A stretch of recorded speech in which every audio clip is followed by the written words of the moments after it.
Late me tell you the reason why you are not able to lose weight. असल वजह यह है कि आप सही डायरेक्शन में काम ही नहीं कर रहे हैं। आप चाहते हैं कि 1 महीने में 5 किलो वज़न कम हो जाए और 2 महीने में 10 किलो, बस फिर क्या है, फिर तो आप बिल्कुल हैंडसम हो जाएंगे और परफेक्ट बॉडी हो जाएगी। लेकिन ऐसा हकीकत में बिल्कुल भी नहीं होता है।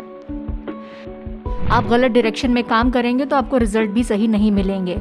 आपको ये बात समझने की कोशिश करनी होगी कि ये जो वज़न है ये आपने एक दिन में या 1 महीने में नहीं बढ़ाया है। ये आपके सालों की रॉन्ग हैबिट्स की वजह से और सेडेंटरी लाइफस्टाइल और खाने पीने की गलत आदतों की वजह से ये वज़न बढ़ा है, जो कि एक दिन में कम नहीं हो सकता है, ना ही 1 महीने में। इसको साइंटिफिकली आपको कम करने की कोशिश करनी पड़ेगी।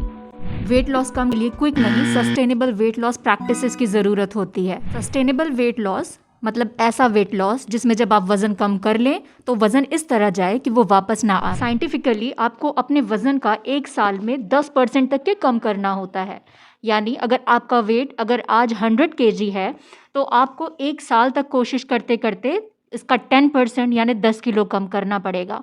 और फिर उसके अगले साल जब आपका वेट 90 kg होगा तो फिर उसका 10% यानी 9 kg कम करना होगा। धीरे धीरे आपको ये तब तक ही कंटिन्यू करना है जब तक कि आप अपने आइडियल बॉडी वेट तक ना पहुंच जाए।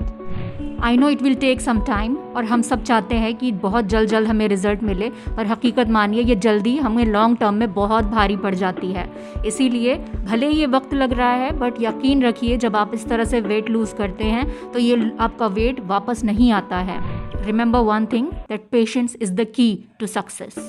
If you want me to make a detailed video on science-backed sustainable weight loss, then please write part 2 in the comment below. Thanks for watching.